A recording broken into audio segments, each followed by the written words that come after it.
I inherited the farmhouse after Aunt May died. It wasn't much to look at, peeling white paint, sagging porch, acres of fields gone to weeds, but it was quiet, and after my divorce, quiet was all I wanted. The first night, I slept in the upstairs bedroom, listening to the wind rattle the old windows. The air smelled of dust, hay, and something faintly sweet, like rotting fruit. Every board in the house groaned when I walked, as if remembering footsteps long gone. And then, just as I began to drift off, I heard it. A laugh. Soft, high-pitched. From the barn. I tried to tell myself it was the wind, or maybe an owl, but it stayed with me the next morning as I worked through the house. The barn loomed in the distance, red paint faded to brown, roof sagging. I hadn't been inside in years, not since childhood visits, when Aunt May still kept goats and chickens. The padlock on the barn door was rusted but easy enough to break. Inside, the air was heavy with dust and mildew. Sunlight streamed through gaps in the wood, catching on old tools and abandoned feed sacks. I almost turned back, but then I saw the loft ladder. Something tugged at me, some memory I couldn't quite name. I climbed. The loft was cluttered with boxes, old furniture, and one small trunk in the corner. And sitting on top of it was a doll, porcelain, about 2 feet tall. Its face was cracked down the middle, one eye missing entirely. The other eye was glassy, blue, watching me. Its dress, once white, was yellow with age and stiff with stains I didn't want to examine too closely. The moment I saw it, the memory came flooding back. Aunt May, years ago, standing in the barn, screaming at me to never touch the doll. I stepped closer, the wood creaking under my weight. The doll was propped upright, hands folded in its lap. For reasons I can't explain, I whispered, "Hello?" The loft went still. The smell of dust thickened. And then, faintly, from the shadows of the loft, "Hello?" I nearly fell off the ladder, scrambling down. I didn't go back into the barn for days. But the doll didn't stay there. The first time it moved, I blamed myself. I woke one morning and found it sitting on the kitchen table. I told myself I must have forgotten bringing it in. The second time, there was no excuse. I came in from chopping wood, and there it was, perched on the sofa, its one blue eye fixed on the front door. The third time, I found it on my bed. I tried to throw it out. I carried it to the field, shoved it deep into a trash barrel, and lit a match. The flames roared, crackling, smoke curling into the sky. I stayed until nothing was left but blackened porcelain shards. That night, I dreamed of Aunt May. She was standing in the barn, her face pale, her voice trembling. "He shouldn't have burned her," she whispered. "He'll only make her angry." When I woke, the doll was sitting in the corner of my bedroom, unburned. Its missing eye had returned. I started searching through Aunt May's things, desperate for answers. In a box of old photographs, I found one that made my stomach drop. It showed May as a little girl, maybe 7 or 8, clutching the doll. Written on the back in faded ink were 3 words. Her name's Sarah. That night, I heard footsteps in the hallway outside my room. Not heavy adult steps, light, childlike. I opened the door, heart hammering. The hallway was empty, but the doll was standing upright at the far end, facing me. Standing, I slammed the door and shoved a chair under the knob, but the footsteps continued all night, pacing back and forth outside. Days blurred. I stopped sleeping, stopped eating. The doll followed me everywhere, always turning up where I least expected, by the sink, on the porch railing, once even inside my truck. The animals felt it too. Stray cats hissed at the barn. Birds avoided the fields. The one time I tried bringing in a dog for company, it lasted less than a day before whining, snapping at empty air, and bolting through an open door.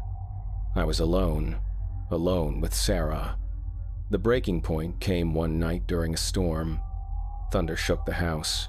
Rain lashed the windows. I lay in bed, staring at the ceiling. when I felt it, a weight on my chest, small but heavy enough to pin me down. I tried to sit up, couldn't. My arms wouldn't move. And then, in the flicker of lightning, I saw her.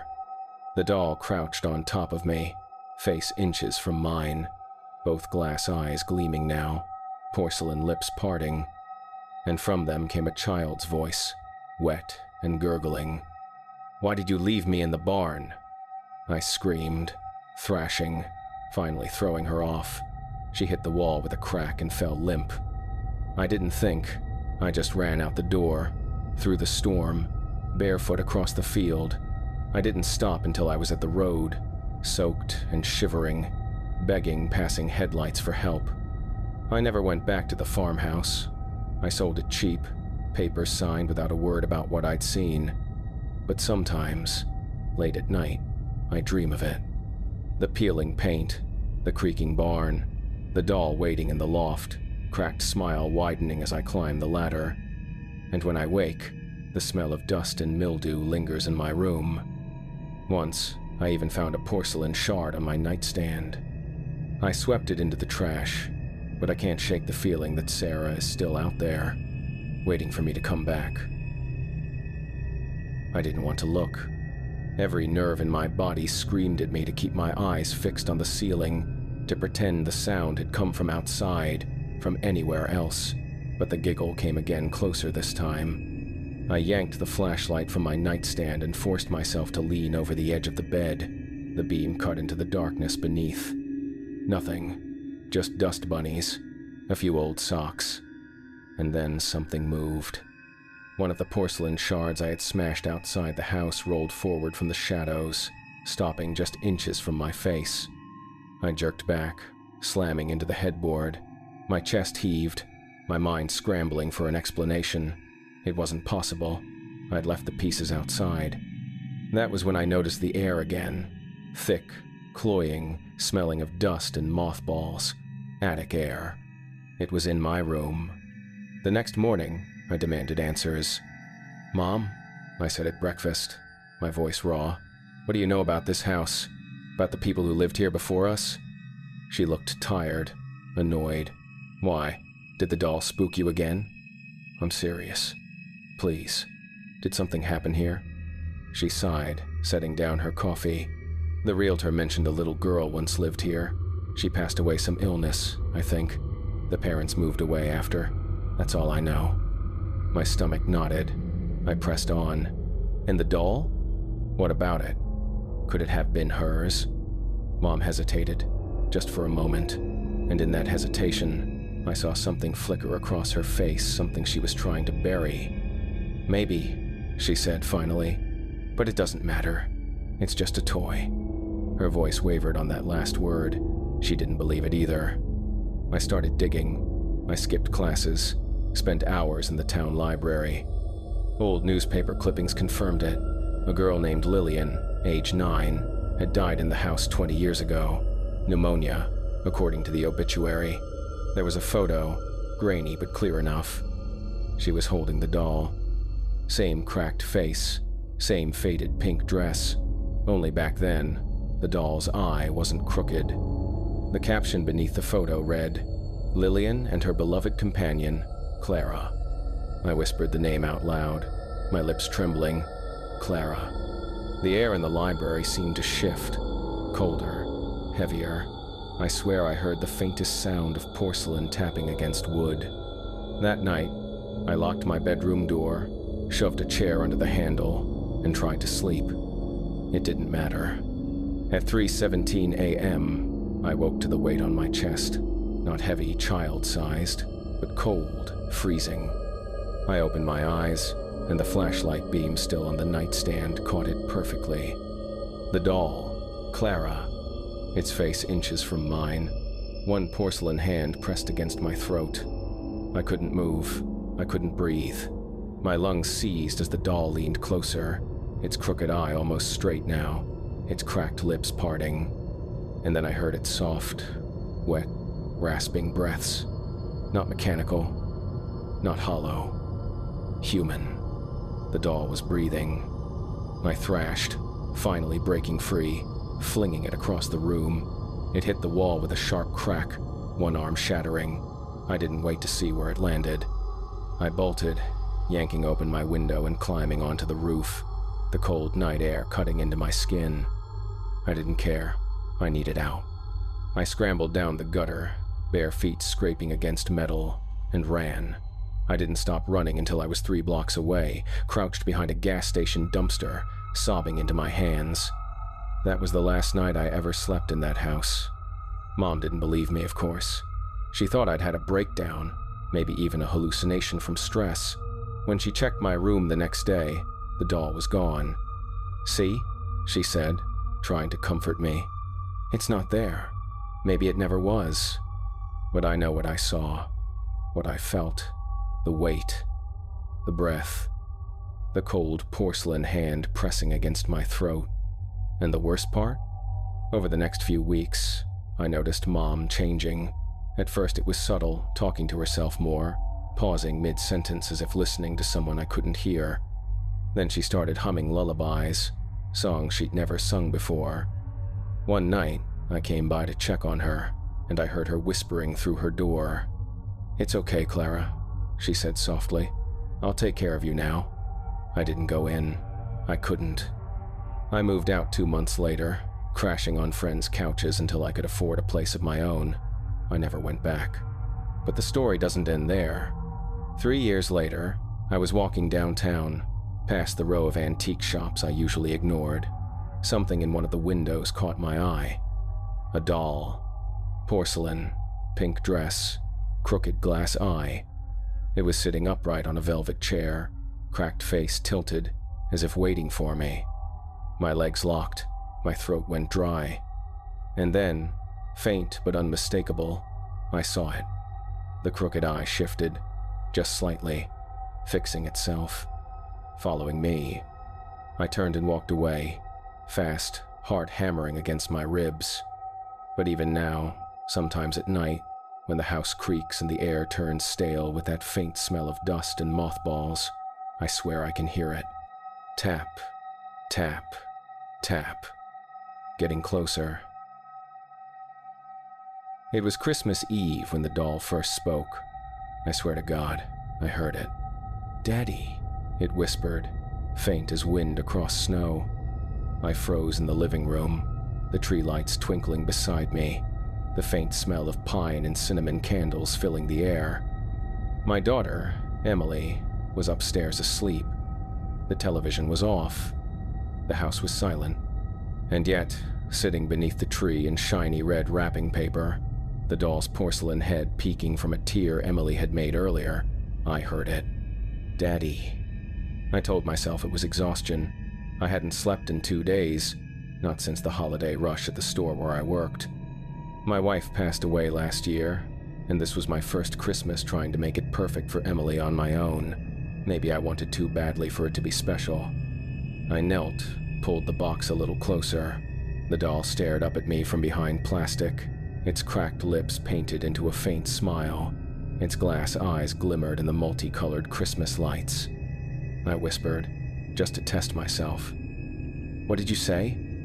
Nothing, just silence. I shook my head and laughed nervously. "Losing it, Tom. You're just losing it." But even as I set the doll back under the tree, I felt it, like it was watching me. I'd bought it last minute from a dusty antique store downtown. I'd been desperate, wandering shelves of overpriced toys, when I saw it, an old porcelain doll in a pink dress, sitting upright in a display case. Emily had begged for a doll all year, a real one, not plastic like the modern ones. She loved old-fashioned things. It reminded her of her mom, who collected antiques before she got sick. So when I saw the doll, I thought, perfect. I didn't even ask the price, just paid and left, relieved to have found something. The shopkeeper gave me a strange look as he wrapped it, though, almost pitying. I didn't think much of it. Christmas morning, Emily's eyes lit up when she saw it. "Daddy!" she squealed, ripping the wrapping away. She lifted the doll carefully, as if it were made of glass, which it practically was. "She's beautiful." I smiled, heart swelling. "What are you going to name her?" She studied it a long moment. "She already has a name." I blinked.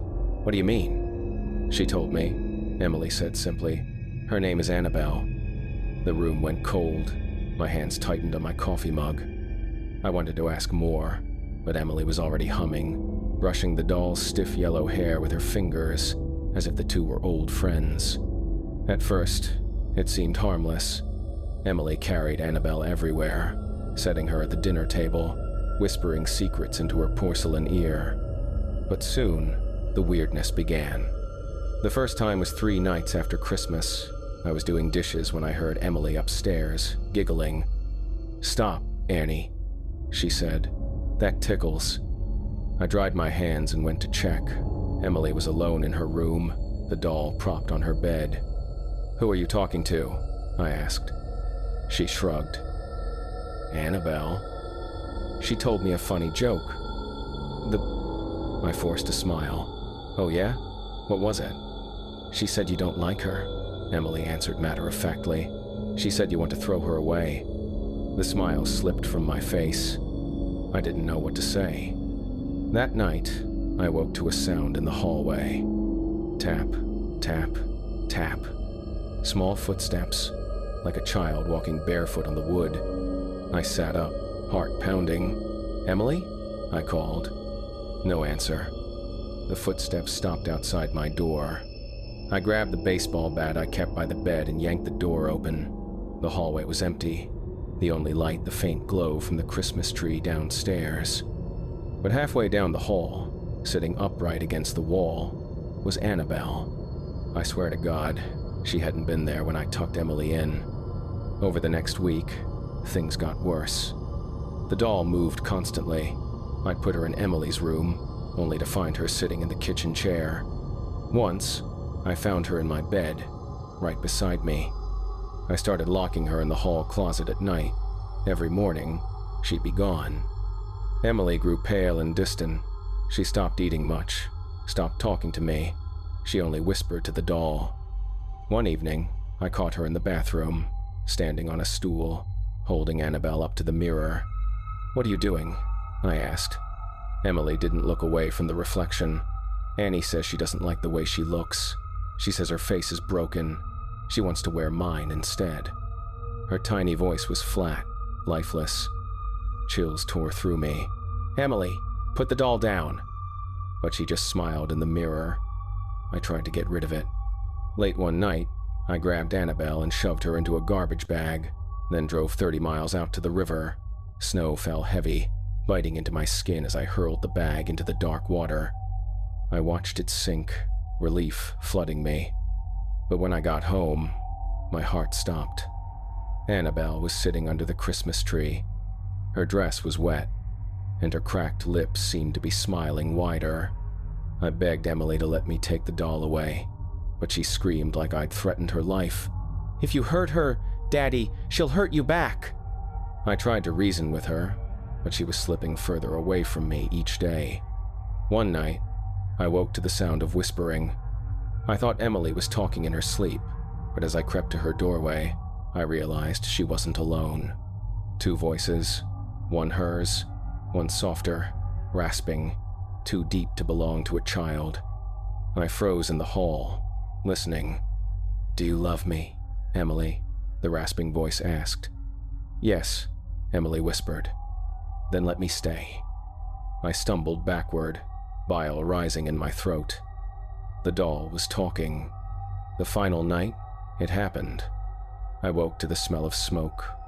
Running downstairs, I found the Christmas tree ablaze, flames licking the walls, and in the center of the living room, lit by firelight, Emily stood clutching Annabelle, her eyes blank. "She says we need to burn the house," Emily murmured. "She says then we can be a family again." The fire roared higher, sparks raining from the ceiling. I lunged forward, grabbing Emily, yanking her toward the door. The doll slipped from her grasp and fell into the fire. For a split second, I swear I saw it move its arms flailing, porcelain cracking, a shrill scream rising above the flames.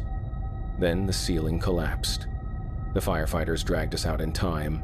The house was gone, everything inside destroyed. But they never found the doll. They searched the ashes for hours. Nothing.